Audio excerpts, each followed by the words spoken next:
Pro Cannabis Media and PCM TV programming is supported by Revolutionary Clinics in Massachusetts, the #1 medical dispensary where the patient comes first, and by Salient Systems for Video Surveillance. You've got regulations, Salient has solutions for your security needs.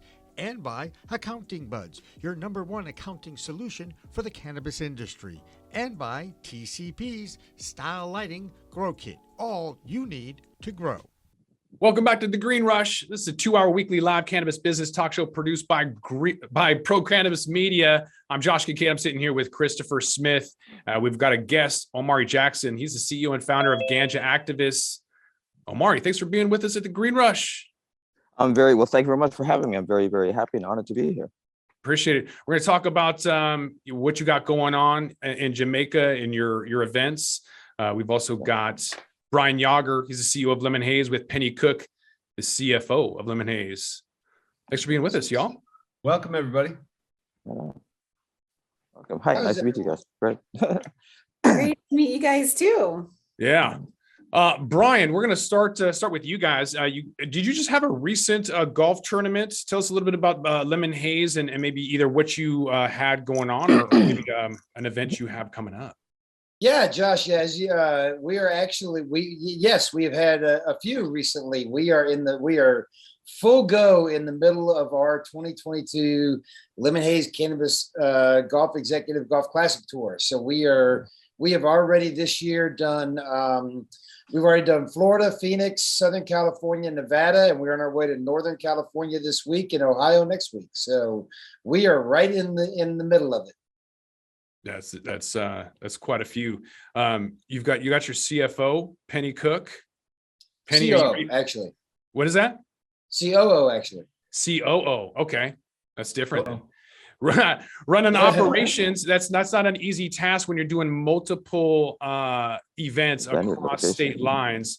What is your tips and tricks to keep organized? That's right. We have a small and mighty team, and we have some great technology and processes and partners behind the scenes that let us do quick turn on our events. So we really can have an event on one side of the country one week and then appear on the other side of the country with that same event at that same event kit and our team in place without breaking a sweat the next week. All right. Yep. I've never been golfing in Jamaica, but I'm assuming there's a golf course somewhere, Omari. But you're not running a golf tournament, though. What do you got going on with Ganja Activists and the events out there in Jamaica? We don't do golf, but that is a very good idea, and Jamaica would be ideal for such an event. We should talk about that. I would love to do that. Yeah, right on. Right on. We'll go talk. Okay, right on. But for this summer we're having the ganjaactivist.com Caribbean Cannabis Summit Exchange and Trade Show in Negril, Jamaica. This will be kind of one of the first of its kind. This is an event that's kind of embracing more of a community, more of the farmer approach. We have the cannabis exchange, the seed exchange, to kind of get people involved. We want to introduce people to breeders, international and local breeders, just to kind of raise the bar of the seed varieties that we have in the country. And we have various different initiatives. But one of the main purposes is to bring, I guess, all industry stakeholders across the region, across the Caribbean, to kind of come together to try to establish a framework that can work as a unified Caribbean. Say if we're producing in Jamaica, processing in Trinidad, where your electricity costs are much lower, and then we have other tourism markets to Barbados and so on. It's the different frameworks that we can work, try to get our own little ecosystem going on with banking as well, because that's of course an issue for everybody. Somehow we could start a framework to move in that direction, because the American federal legalization is not going within the time frame that I think any of us expected with the previous president. So yeah, president. Omari, it's not sorry. Go ahead. What's your personal or professional opinion about the ability for the Caribbean to kind of come together and organize something to that extent, to where they could have kind of inter island operations? Or maybe you could just explain, like, Jamaica in and of itself. It seems like there's very similar to Mexico, where there's a lot of war and violence, and so some of the individuals attribute that to the drug cartels, and it's given the plant a bad name.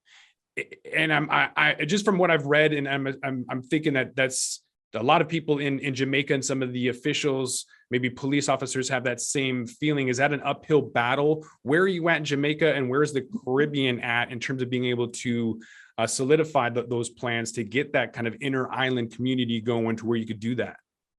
That's a lot of questions in one. Yeah, sorry. That's right. Trying to, I mean, first of all, trying to establish a Caribbean community. Well, we do have something called CARICOM, but even trying to get an inter-Caribbean framework with which much has always proved very, very, very difficult. With cannabis, is going to be absolutely no exception. I guess with the exception that we do have a unified cause with getting it legalized and opening up the trade and so on and so forth. So that may well help to foster that.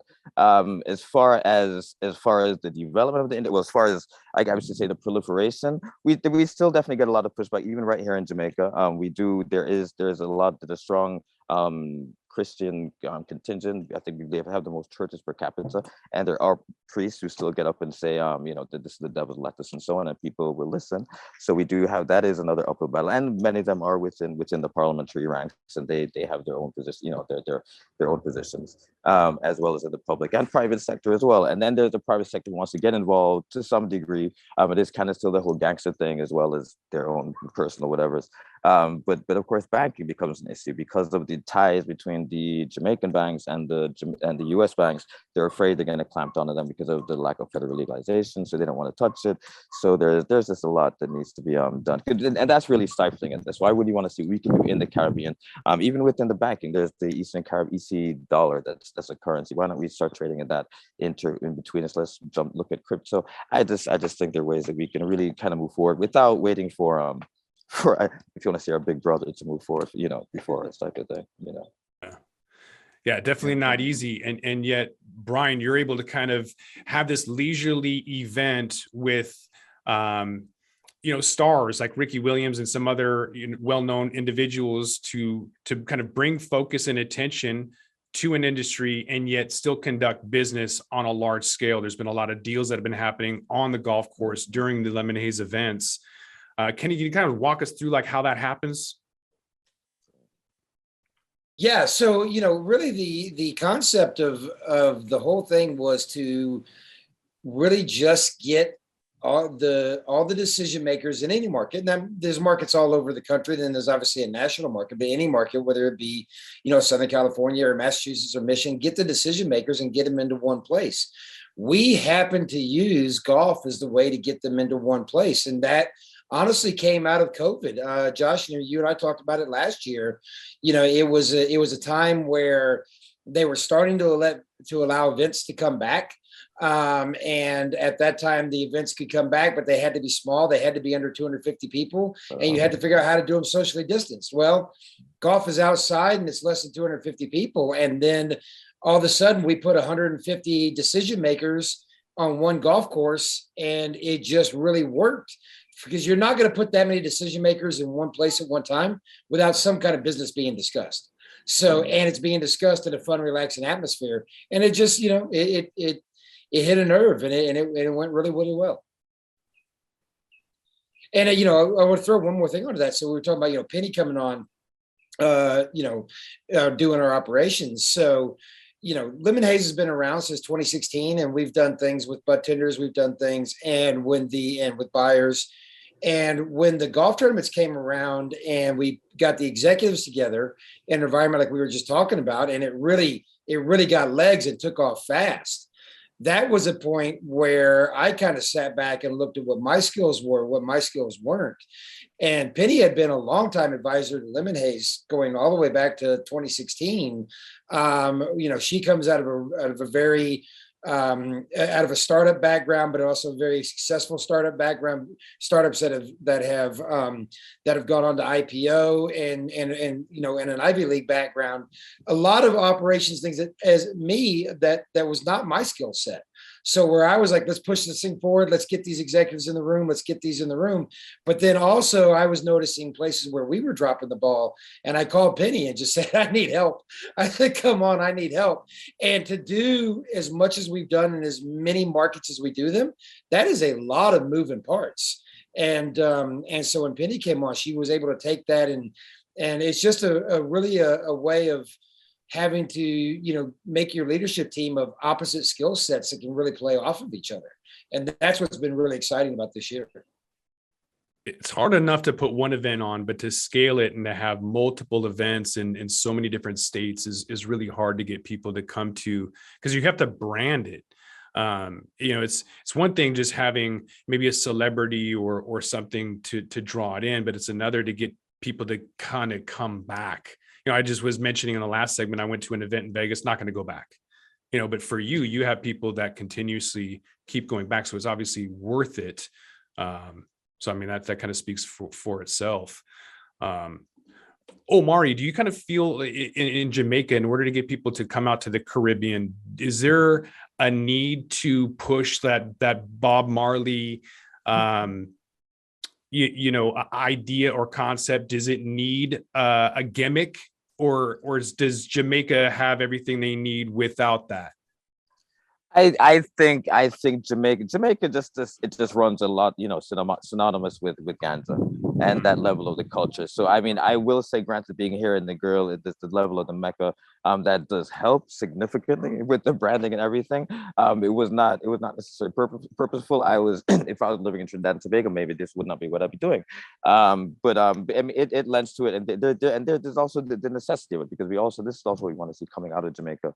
We want to see a prolific industry develop, and so yeah, it's part of the course. Is what should happen, and we're making it happen, basically. Yeah.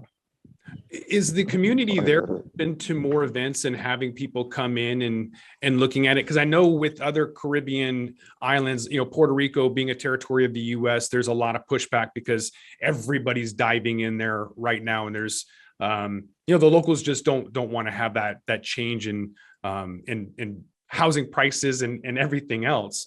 Are you worried about what the cannabis industry could do to Jamaica and its culture?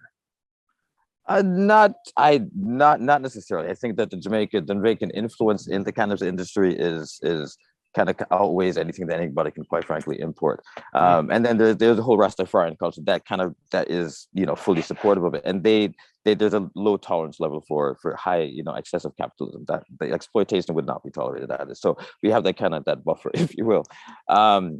But it's the industry is coming into its own, quite frankly, because I would say that there is within our the legislation and so on, all companies have to be at least 50% Jamaican owned. So there is that level of ownership on certain levels, at least at the board level. What work they do is different. How that is structured is always questionable. But I see, the Jamaicans, I would say the industry as well is more than welcoming of investors and so on to come in. There is the issue of the banking, and it's just there. I think it's just there was kind of an initial free, kind of land grab for a couple of entities, and that worked really well. Then I think they left because of whatever internal issues that they had. It was really not any issue having to do with the Jamaican market. But I just think that the Jamaican market needs to kind of develop itself. It's still in a level of maturation. And again, the education needs to be there. The foundational elements need to be there. We can't just be expecting people just to come and just be growers at the lowest level. We'd love to see them at all the levels of any entity, any company, and have a say in what is being produced and how it's being exported. The government needs to play their role in getting our exportation, whatever those things that they do, getting all that drafted and passed so that we can legally have a nice trail of export. And I think we'll see things they will start to move. It is a teething process. It's a bit, unfortunately, slower than people would have expected, but we're also a small nation. I guess we can put that out there as well. Mm-hmm. Omari, are there any particular events coming up in Jamaica that you'd like to share? Well, as I was saying, we have our event, which is June 30th to July 3rd. That's the ganjactress.com Caribbean Cannabis Summit, Exchange and Trade Show. That's in Negril, Negril, Jamaica. Then there is the annual event. I believe Canex Jamaica is happening. I think that's in the fall. That's the conference and summit, a little bit more corporate oriented, but that's great as well. We need that. And outside that, well, there with COVID having just kind of now really subsiding, there were a few events that were kind of staple on the calendar. We're not certain with when or where they're coming back, but I do expect to see that those events coming back. I am planning after this is going to be like a scaled down model of what I'd love to see happening in December, which is like a ganja week, where we can kind of open up an entire street over here in the West End Negril, and all the ganja friendly areas they can serve. They can, be selling certain products. The snap people can come with their arts, their crafts, their hemp clothing, all this kind of, just open it up to ganja industry, basically. That's Nice. But it's coming, it's as I say, it is a slowly developing industry. We are struck with a lot of the encumbrances that people do face elsewhere, even though Jamaica's kind of ganja nation. It's we do have a lot of roadblocks still that we do face, as well as I think there is the maturation of the industry itself. There's a way that people are used to doing business in the past, and now there's a completely different way to operate, and that now needs to be identified, acknowledged, and learned, quite frankly. Yeah. Right. Penny, I'm taking a poll. I'm asking everybody what their favorite show or expo or conference is and why. Oh, well, I'm super biased, and I would have to go with the Lemon Haze Bud Tender parties are some of the most happening things that we have going on in the industry. And it's where we honor and we bring to the forefront the most important people in the cannabis industry. We honor the bud tenders, and we let the brands come out and educate them. And it's like, it's a party that's just for them. They have a great time. We understand from region to region who they are. And to Omari's point, he talks about really the specifics of what the cannabis industry is like in Jamaica. We find around the country that it is very hyper local. The culture is really, honoring where all of these different outposts are for cannabis right now. And Lemon Haze is really sensitive to that. And, something that we're able to leverage with Brian being one of the most connected people in cannabis is we understand what's going on in these local markets, and we're able to really cater to that on an individual basis for, when we're in Detroit, when we're in Cleveland, when we're in Southern California. These events all look really different, and the bud tenders culturally are different, and the industry looks different. And we really do honor that where we go. Brian, you've been in the game for quite a while. It doesn't even have to be cannabis related, but what's your favorite expo or conference or show you've been to? That's hard to ask when you're talking about a guy that puts them on. It's obviously, but for all the reasons we talk about, and I could say so many good things about so many shows. What Hall of Flowers does out in California is really impressive, and I've always liked that concept of putting the brands first on some of the shows. Obviously, you look at something like what MJ BizCon has done over the years and been able to build that to something to the size they have, and honestly, we're able to get acquired due to it. And but I'm biased, and it's honestly because I built what I wanted. And so when you look at like what you came to last year to check out, Josh, our Lemon Haze our Lemon Haze Campus Executive Golf Invitational, which we invited all of the most powerful decision makers in the country, all the C-suite of the major MSOs, Cureleaf, GTI, Crisco Labs, Juicy, Tilt, all of them, and then the private companies, Steezy, Raw Garden, we're all there. And again, you build.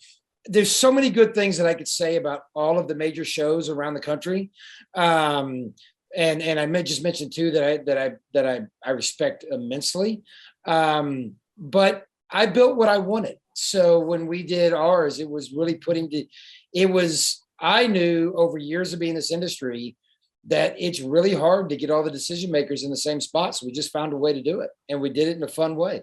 And it's going to grow even bigger this year. Mm-hmm. I'm smelling a tournament, a golf tournament in Jamaica this December. I'm just planting a seed.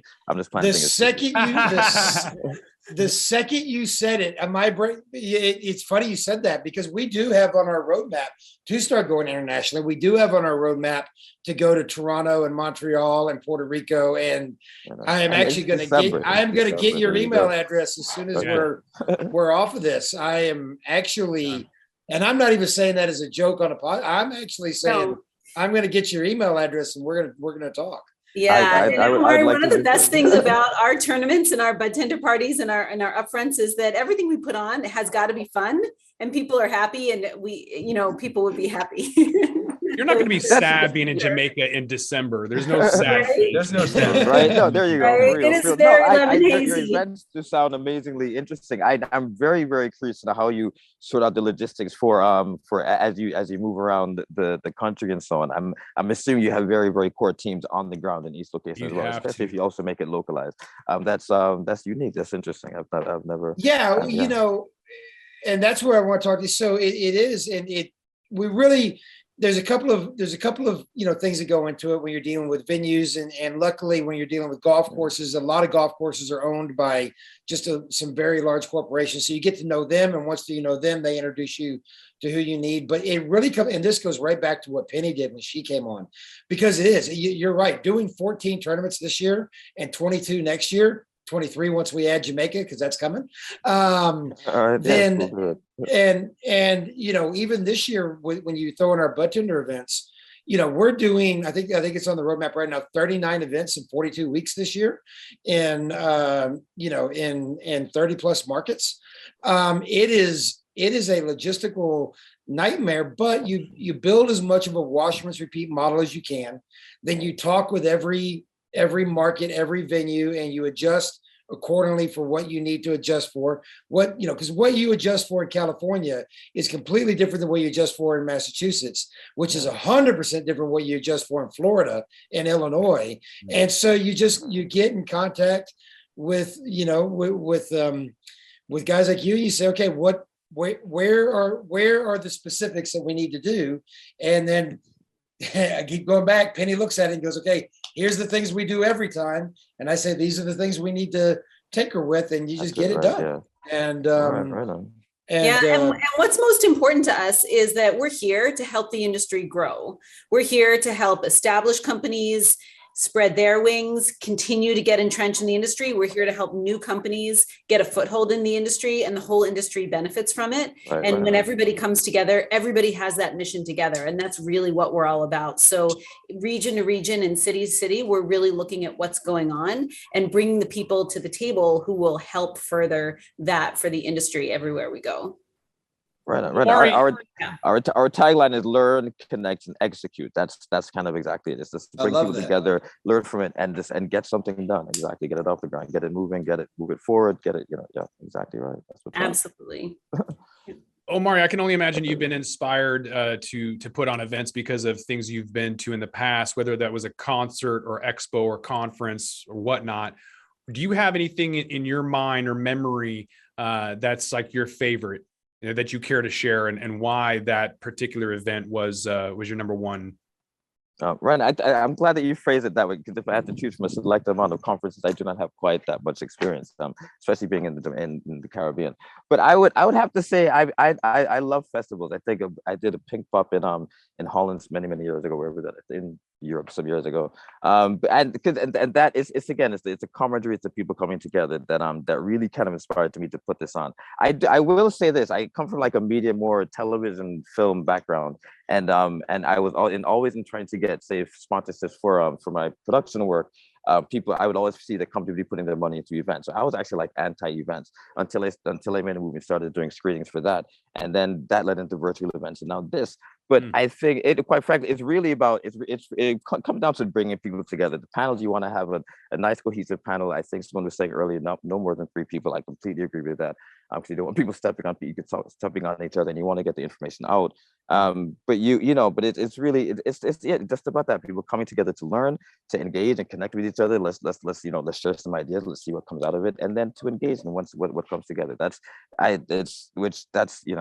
trying to create an experience, an environment where people can have that experience. I guess that's really what I'm putting together. Yeah, that's the way. That would be my optimal event. So yeah, that's my 2 cents. Where can people get more information about your event as we wrap up this Green Rush podcast? Omar, you got some stuff coming up. As if people have information or questions, where can they go and find out more information about what you got going on? Well, the website is ganjaconference.com. That's got all the information. Even tickets are also available right now. In fact, we had an early bird special that's gonna end tonight, but we could, but then we have a second one that kicks in shortly. Yeah, it's ganjaconference.com. That's the event website. Our main website is ganjaactivist.com, which people always confuse. Ganja activist. It's not ganja. It's just one A in the middle there. But the Ganja conference is nice and easy for people to get. So ganjaconference.com, everything is right there. Any questions? You can email us at summit@ganja, anything at ganjaactivist.com is fine. Info at ganjaactivist, Omari at ganjaactivist.com. We're on LinkedIn. I'm very, I'm out there. I'm responding to people. So just, the normal channels as well. Ganjaactivist.com is our brand. And the Ganja Summit is the website. And the event is the ganjaactivist.com Caribbean Cannabis Summit, Exchange, and Trade Show in Negril, Jamaica, June 30th to July 3rd. Very sorry, just before July 4th, but it's one of those things. Yeah. And you heard it from Omari first on Pro Cannabis Media here at Green Rush that it is ganja. It's ganja, people. It's not ganja. That's right. You're listening in. That's right. We were having that debate earlier. Yes, that's right. Ganja. I don't know what you say. Maybe that should be like a poll. We'll do something online. Ganja. Different podcast. Yeah. Now you have me twisting it up. Ganja. Anyways, ganja. It's Ganja Activist. Ganja. The ganjaactivist.com, man. It's ganja. That's what's up. Got to open it up. Penny, open up your mouth. Maybe you want to tell us where the people could find Lemon Haze. Where's the next tournament at? Where can people find you? I know you're on social media too. Social media, yep. And we're lemonhaze.com. And you can find us at Lemon Haze on social media. And we'll be in Granite Bay, California on this coming Monday, and in Cleveland, Ohio, a week from Monday. All right. That's coming up soon. And we will definitely get you guys connected so you can create a golf tournament in Jamaica. But with that, I think we're going to have to roll this one up. So I want to thank all of my guests today. That's Brian Yauger, CEO of lemonhaze.com, and Penny Cook. She's the COO of Lemon Haze. And then, of course, we got Omari Jackson kicking it in Jamaica. He's the CEO and founder of the ganjaactivist.com. Check out his event out there. And, of course, Christopher Smith holding it down here. So I'm Josh Kincaid with the Talking Hedge. You can find me at the Talking Hedge. Christopher, where are you at? American Cannabis Report.com, and that's on the web and on social media as well. Same. All right. Thank you guys. I had a great time. Thank you very much for inviting me on. Thank you guys. I had a great time. Thank you very much. Likewise. Appreciate it. Everybody have a great weekend. Together, all of you.